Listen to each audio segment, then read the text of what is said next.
Surat આરટીઓના record રૂમમાંથી જૂની RC બુકની ચોરી, નકલી સ્માર્ટ કાર્ડ બનાવી ગાડીઓ વેચવાના કૌભાંડનો પર્દાફાશ। સુરતના પાલ આરટીઓ કચેરીના રેકર્ડ રૂમમાં જમા રહેલી જૂની સ્માર્ટ કાર્ડવાળી આરસી બુક ચોરી કરવામાં આવી હતી। ત્યારબાદ તેનો દુરુપયોગ કરી તેની નકલી આરસી બુક બનાવી લોકોને ગાડી વેચવાના કૌભાંડનો પર્દાફાશ કરવામાં આવ્યો છે।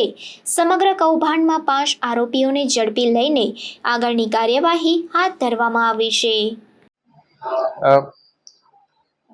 10 अगस्त की दोपहर में डीसीबी सूरत की टीम ने एक रेड के दरमियान अंकित वगासिया नाम के एक आदमी के पास से, जो डभोली गांव में रहता है सिंगनपुर एरिया में, उसके पास से 370 जितने प्रिंटेड आरसी बुक्स पाई और जब्त किया। उसकी इंक्वायरी में आगे ये पता चला कि ये कार्ड्स उसको जीतू पटेल नाम का एक इंसान ला के देता है और वो जीतू पटेल आरटीओ कचहरी में एजेंट के तरीके से जाता आता है और काम करता है। इन दोनों के ऊपर जब डीसीबी के अधिकारियों ने और इंक्वायरी की तो एक बहुत बड़ा रैकेट और कॉन्स्पिरेसी निकल कर आई, जिसके तहत 11 अगस्त की शाम को एफआईआर दर्ज हुई है डीसीबी पुलिस स्टेशन में सूरत में। और अब ये इन्वेस्टिगेशन डीसीबी सूरत के पास ही है। कितने समय से कर रहे थे? काफी समय से कर रहे थे। अब तक इन लोगों ने करीब 200 गाड़ियों के नकली आरसी बुक्स बनाकर ओरिजिनल की तरह से उसको नए ओनर्स को दिया है। इनका एमओ ऐसा था कि ये लोग जो गाड़ियों का लोन का चेक बाउंस हो जाता है या जो ओनर्स अपना लोन नहीं पे कर पाते हैं, ऐसी गाड़ियों को आइडेंटिफाई करते थे। उन गाड़ियों को सीज करके बैंक को न देकर उनका लोन सेटलमेंट कराकर ओरिजिनल एनओसी ले लेते थे लोन का।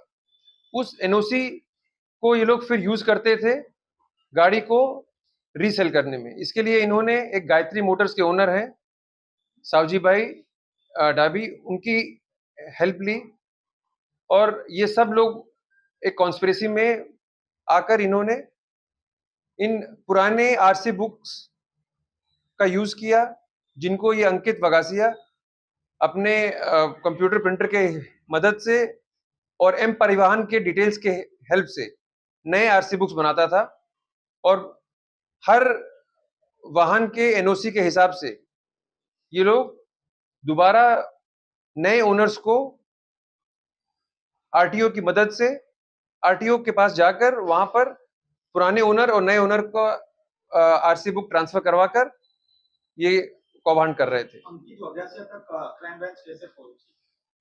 अंकित वगासिया तक पहुंचने के लिए क्राइम ब्रांच को इंफॉर्मेशन मिली थी और ये इंफॉर्मेशन एकदम सटीक थी। इसलिए किसी ने सुसाइड किया था और उसने सुसाइड नोट में से बाहर आया था कि उसकी लोन दूसरे के नाम पे चढ़े, ऐसा कुछ बात है? देखिए, अभी ऐसी कोई पुख्ता जानकारी हमारे पास नहीं है। ये पहले हमने जो है सिंपल इंक्वायरी की उन कार्ड्स का और अंकित वगासिया और जीतू पटेल के रोल के बारे में, उसके बेसिस पर एफआईआर दर्ज हुई है। हाँ, क्योंकि एफआईआर आरटीओ की तरफ से है, इसलिए उनको ये जानकारी दी गई।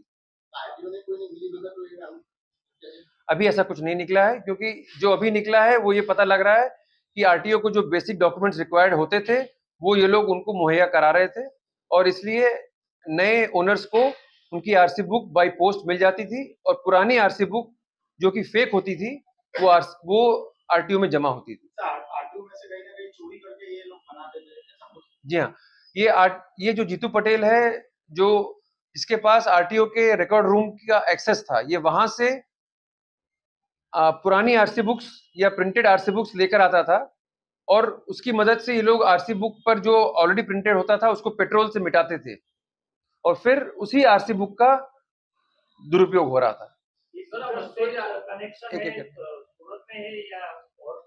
अभी तक तो जो पकड़े गए हैं वो सिर्फ गुजरात के ही लोग हैं पर अगर आगे कुछ निकलेगा इन्वेस्टिगेशन में तो आपको बताया जाएगा। सर, ये 200 आरसीबुक जो बना गई उसमें कैसे कार्यवाही होगी जो मालिक थे?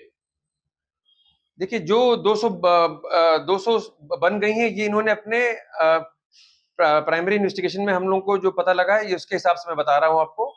कुछ एक हमने आइडेंटिफाई भी कर ली हैं, लेकिन धीरे-धीरे हम कोशिश करेंगे कि इस पूरे मामले के तह तक पहुँचा जाए। सर, मालिक को पता था कि ये डुप्लीकेट आरसीबुक हम लोग को मिल रही है? नहीं, अभी तक मालिक को इसके बारे में कुछ नहीं पता था।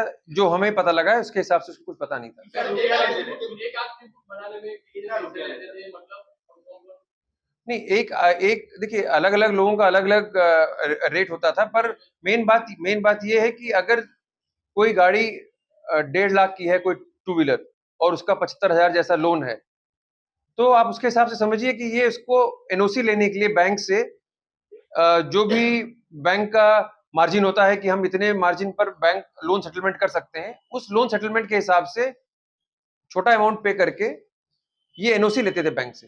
तो उस एनओसी को यूज करके और जो इन्होंने फेक आरसी बुक बनाई है, इन दोनों का प्रयोग करके नए ओनर के नाम पर नई आरसी बुक बनवाते थे। અત્યાર સુધીમાં 200 જેટલા વાહનો અંદાજથી. આ તો સીઝ કરેલા વાહનો છે, પણ વરાછા છે, કતારગામ છે અને ખાસ કરીને સરકારના વિસ્તારમાં ગાડી ગીરવે લે છે, લોનના પૈસા આપે છે અને એ ગાડીઓને પણ આ જ રીતે લૂંટવામાં આવે છે. એવો કૌભાંડ બી ચાલી રહ્યું છે. તો એના છેડા કઈ આડેલા नहीं, अभी देखिए कल एफआईआर दर्ज हुई है, इन्वेस्टिगेशन अभी स्टार्ट हो गई है, इसमें टाइम लगेगा पता करने में।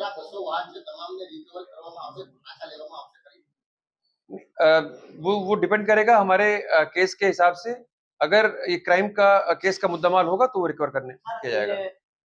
केस में बैंक और फाइनेंस कंपनी का इन्वॉल्वमेंट सीधा कहीं ना कहीं जितेंद्र पटेल के साथ जुड़ा हुआ है, ऐसा है? बैंक के क्या रूल्स हैं उसको स्टडी करके ही हम बता पाएंगे कि फाइनेंस कंपनी का कोई इन्वॉल्वमेंट है कि नहीं। अभी तो ये पता लगा है कि फाइनेंस कंपनी के जो